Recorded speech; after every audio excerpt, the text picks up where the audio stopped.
This warning from the NCIC and the National Cohesion and Integration Commission NCIC and the Interreligious Council of Kenya, that is IRCK, have raised alarm over rising political intolerance and hate speech ahead of the 2027 general election.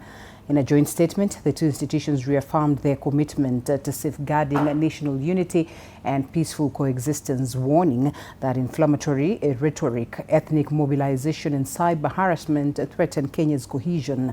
NCIC Chairperson Bishop Dr. Kefa Omai said the Commission is independently investigating utterances attributed to several political leaders, including former Deputy President Rigathi Gachagua, Cabinet Secretaries Aden Duale and Geoffrey Ruku, as well as Busia Governor Paul Otuoma, among others. The Commission stressed that no individual is above the law and pledged to act without fear or favor. The NCIC as well as IRCK outlined areas of collaboration, including real-time monitoring of hate speech and promoting conflict-sensitive reporting, revitalizing peace platforms and establishing peace clubs in schools. The faith leaders urged politicians to compete for votes without destroying national unity, while calling on citizens to reject hate speech and report offenders. Now, this statement underscored that Kenya's unity is a non-negotiable and that coordinated action now will reduce the risk of violence as well as ensure a peaceful, credible election.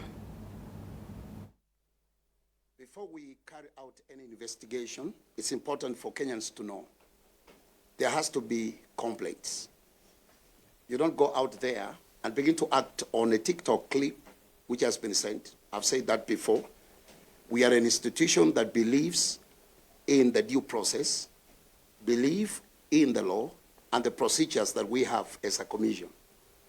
So until someone raises a formal complaint, especially from our people, it puts us in a very awkward place because we don't know whether the clip that has been sent is AI generated.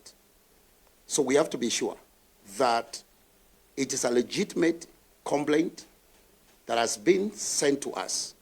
So until that happens, we take our time to be sure of what we are doing. Because when you call upon a political actor or any Kenyan who has preached the law or seemingly has preached the law, you must have evidence. So I want to begin by that, yes, it has taken time. But now that we made statements right from this place, and I'm on record that I have been calling upon any Kenyan that has a formal complaint to get to NCIC. Now those complaints have begun coming. And on the basis of that, we have launched investigations. And these investigations take a process.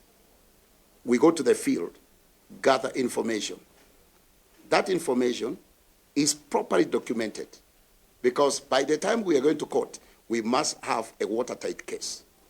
So that one, I can tell you, it has nothing to do with the political statements which have been made out there, but rather complaints from the public. Number two, I think it goes together. Why now? Why now? Again, it takes us back to the formal complaints that we have received as a commission. Number three, very important, ladies and gentlemen, this must go on record. We don't wait until a political leader issues a statement or takes it on NCIC for us to act. Like I've said before, we act following the due process of the law, the procedures, and remember we have the NCI Act that guides us and our own in-house procedures that we follow. Let it be understood that these cases sometimes take long. That is very important because once we get the processed feedback. All right, in the same breath, the